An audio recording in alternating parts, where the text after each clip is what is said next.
time to add new life and beauty to your home with plants.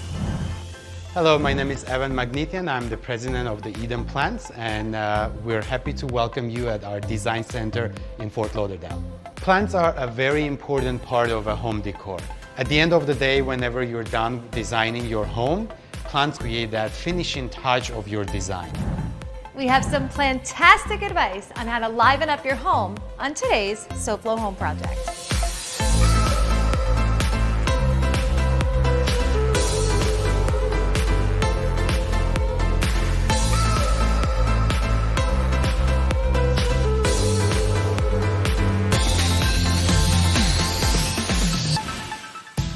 Welcome to SoFlo Home Project. I'm Alena Capra. I love giving design tips on the easiest and most impactful ways to transform a space, and plants are my favorite way to do that. We often get a lot of viewer questions asking how to decorate with plants, and today we've got the answers. We'll have expert tips on choosing plants that best fit your home decor, how to create beautiful decorative plant displays, the pros and cons of live and artificial plants, and so much more. We're here today at the Eden Design Center in East Fort Lauderdale, joined by Evan Magnetian, the owner of the Eden. Evan, welcome to SoFlo Home Project. Hi, Alena. I'm happy to have you here. Well, we're excited to be here. This is a gorgeous showroom full of beautiful plants, and we often get a lot of viewer questions on how to decorate with plants in the home. Yes, definitely. So the plants, as we always say, are that final touch when you're setting up your home. Yes. And it is very important to pick the right look, the right plant, not only for the location, but also for the design that fits your home best. Now, speaking of the design of your home, some homes have high ceilings, and a lot of the times, I think the question when you have high ceilings in a home is like, how do I really bring something with enough height to really be compatible with that? Very good question. So when you pick a plant, the planter is a very important part of it. For example, I could show you, let's say, the bamboo plant. If we were to use this plant and set it in a smaller pot, it's a beautiful arrangement. Get so much more height. Yes, it gets height, but if you have 20-foot ceilings or 14-foot ceilings, this might be a little too short. So in that case, you can always go to a different pot. I would show on this example, if we were to put the same plant in this larger tall pot, even the plant looks bigger. The whole arrangement looks more grandiose and tall, and it fits a home that has very high ceiling. Absolutely. If you have a corner, we always recommend you a round pot. If it's in front of the wall, you can do square top planter, and details like that are also important. If you need something smaller next to your couch, it's very important the height of the pot as well. The planter cannot be the same exact height of your couch. It has to be either taller or shorter. So play with details scale. like that, are very important to create that whole look. How do you select the proper weight of planter? Like you mentioned, some are for indoors or outdoors. Obviously, during hurricane season, we may need to move things indoors on occasion. So are there some types of planters you'd recommend that are easier to move? And then for outdoor use, do you weight them? How do you know that it's heavy enough to stay in place? Right. Fiberglass quality is good for outdoors, for doing even balconies. It is very important to weigh down the bottom so the winds aren't a problem. Right. But at the same time, not too heavy so you can bring it in. On the other hand, our fiber stone planters, they're very heavy. These ones are recommended for commercial use when you set it in and you don't need to move. If you have this on your balcony, most probably you will not be able to move this back because they're very heavy. They're literally made of stone. While this, two people can easily bring it in if there are any hurricanes or. Are there any things that allow for it to be easier to move when need be? Yes, absolutely. We have planters, they have wheels underneath that are invisible. They can pop out easily and they go in. So it's very easy for people to roll around. If you're someone who likes to rearrange things in the home every once in a while, this might be the type of base for you. Yeah, if the person is undecisive like I am, if I have more than one option, I can never decide.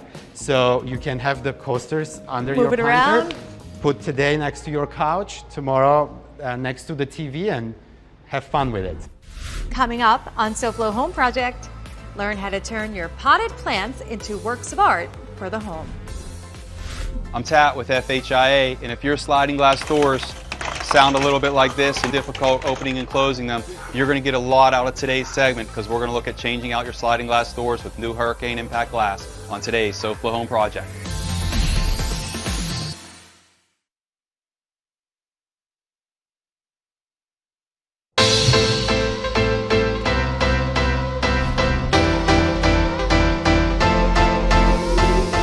Welcome back to SoFlo Home Project. I'm Alena Capra, and we're here at the Eden Showroom in East Fort Lauderdale, joined by Jack Dimmel. Jack, welcome. Thank you. So you have something fun prepared for us, and I thought do indeed. it would be great to share with our viewers an arrangement of succulents and various other plants for the home. So talk to us a little bit about what you've got here. Yeah, absolutely.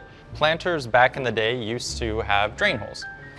These planters no longer do, and that's because drain holes can be a little bit messy, but they also prevent you from potentially overwatering your plants, which is definitely a danger when you're working with succulents. So they need a dry environment to They thrive. do need a dry environment, yes. You only water them about every 3 to 4 weeks, depending on where they're located.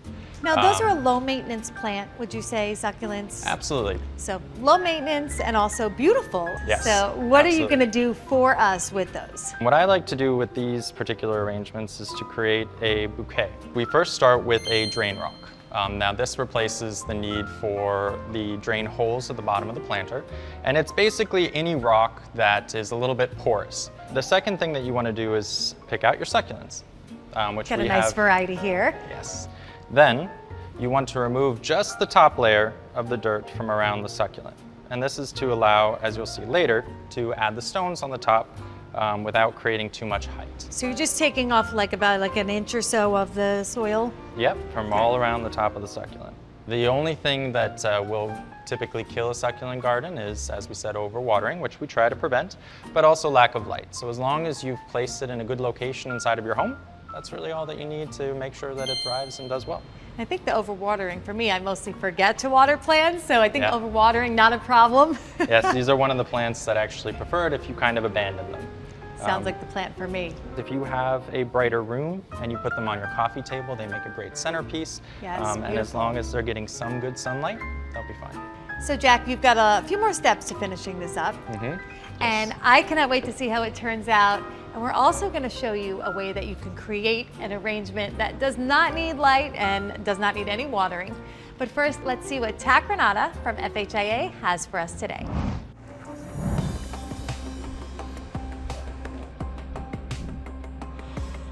One of the things that we've discussed over the last several weeks is the importance of the in-home consultation and having somebody come out to the home that's really going to be listening and asking the right questions to really help identify exactly what the best products are going to be for you and the decisions you're making. And this is another great example because this is a sliding glass door that's given this homeowner a lot of problems over the last several years. They're putting a bar in the window to help with security. But some of the things we discussed was how long they're planning on being this home and how often they use this door, right? Because if it's something that's going to be used a lot, we want to make sure that we have the correct rollers on the bottom. We want to make sure it's under warranty. We want to make sure that the screen is covered under the warranty.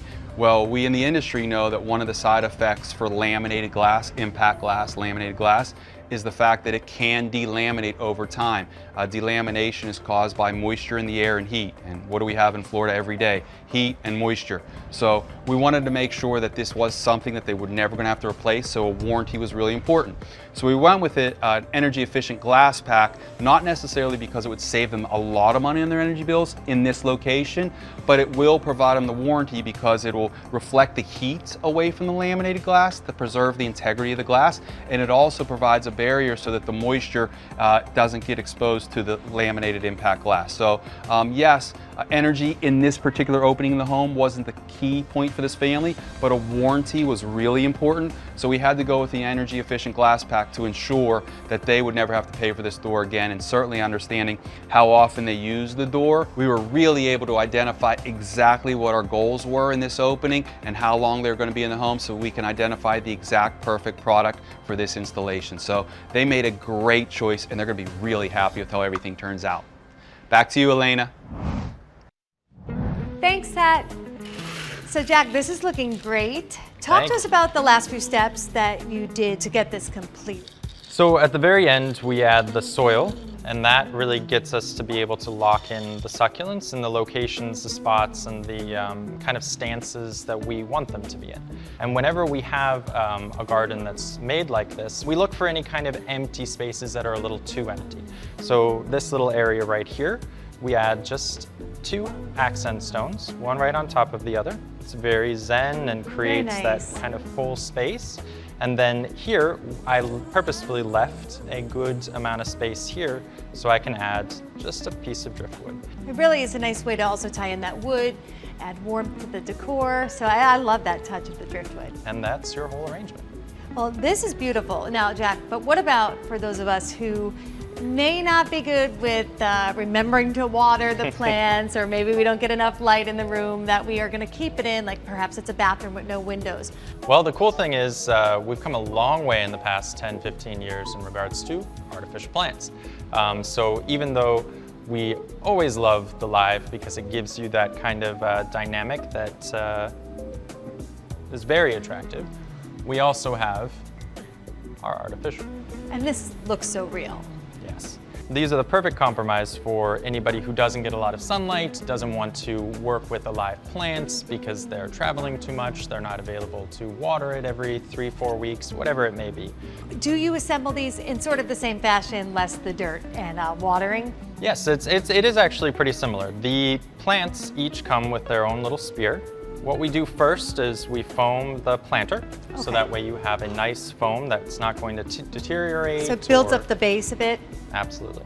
And then each plant gets placed directly into that foam. So this is a great way to really build up the height, so then you only need a small layer of the rocks at the top of the pebbles. Yes, which keeps it a little bit lighter because you still have the weight of the planter. And Jack, this is something so easy for viewers to try on their own, and it's something so beautiful that enhances any space. Coming up next, you too can have beautiful plants, even if you don't have a green thumb.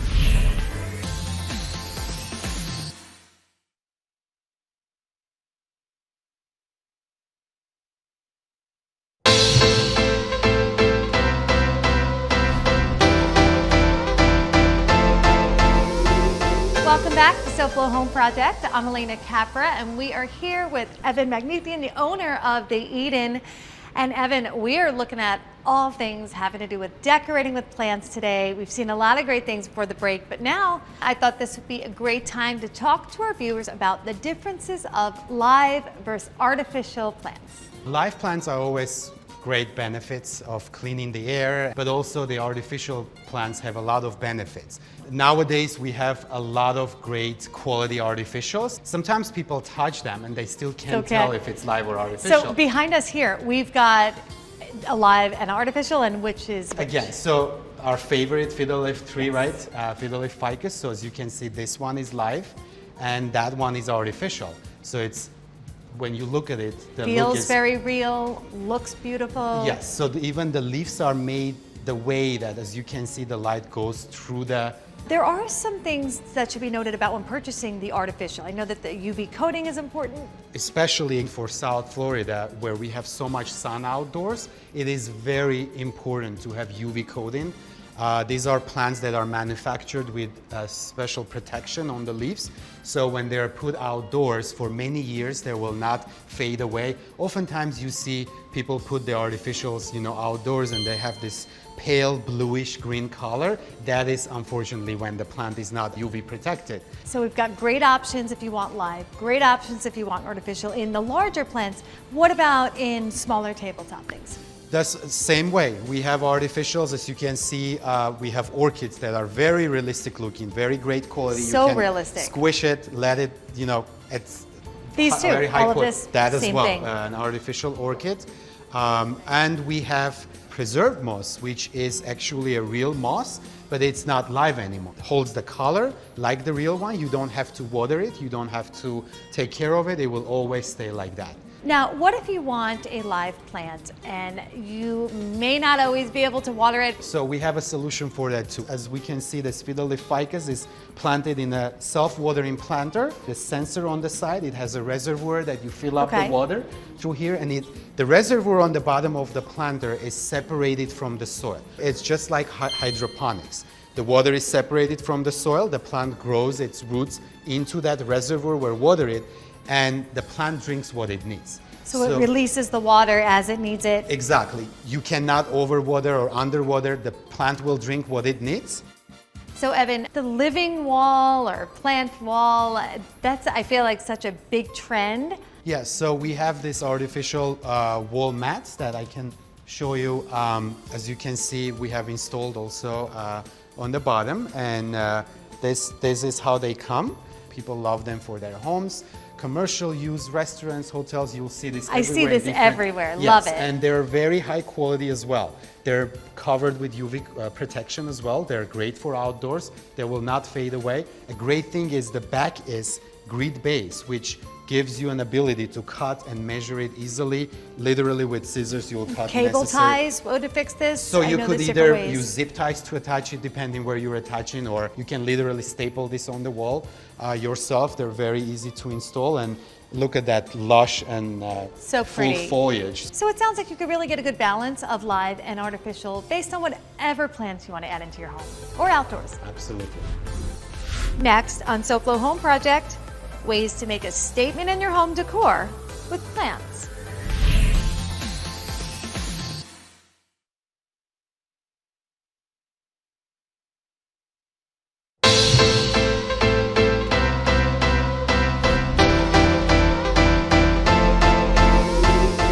Welcome back to SoFlo Home Project. I'm Alena Capra, and we are here at the Eden in Fort Lauderdale with Jack Dimmo. Jack, we have been exploring all things plants, artificial, live.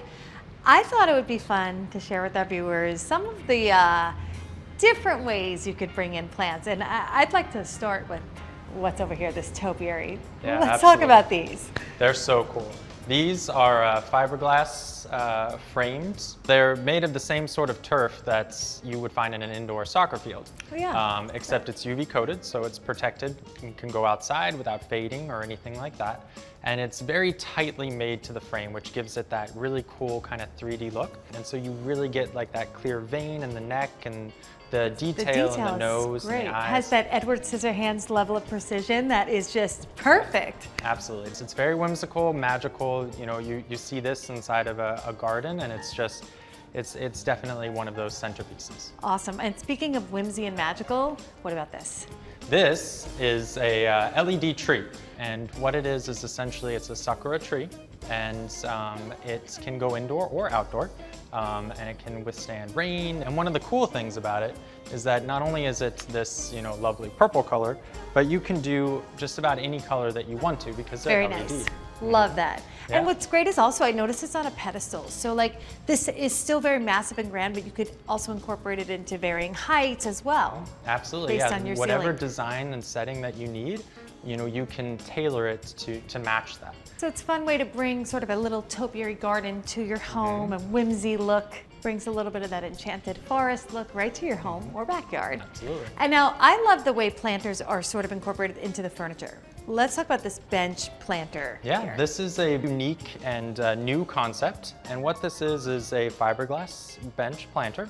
And it basically allows you to bring a tree into your home and lets you sit under it at the same time. So let's talk about some of these other smaller tabletop ones here. This looks like the fiddly fig that we saw earlier, but a little tiny version. What is this? Yeah, so this is basically a bonsai version of that very large fiddle leaf that we saw earlier. And it's really cool because it's something that's new. It's particularly neat that they made these ones so the roots are exposed. So not only do you get the beautiful big leaf that everybody loves in the fiddle leaf fig, but you also get this really cool stem character at the bottom that gives it that real bonsai look. Now, I see a lot of people decorating like this. I do it myself. I love adding just a little bit of greenery like this. So this is the ZZ plant, and it is one of the more unique plants to put into water because it has the ability to very quickly root.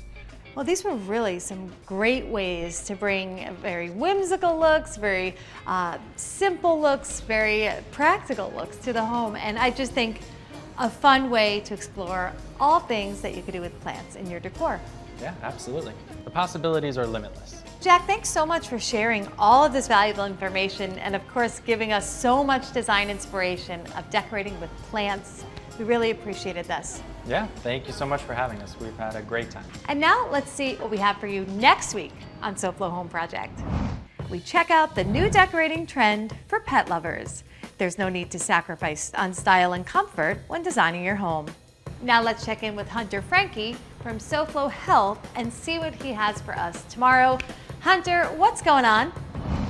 Hey there, Alena. Tomorrow on SoFlo Health, we're doing ab exercises, leg exercises. We've got upper body exercises, and so much more. We also talk to Dr. Sam about walking on sand versus the pavement, and we find out which one is actually better for you. You might be surprised.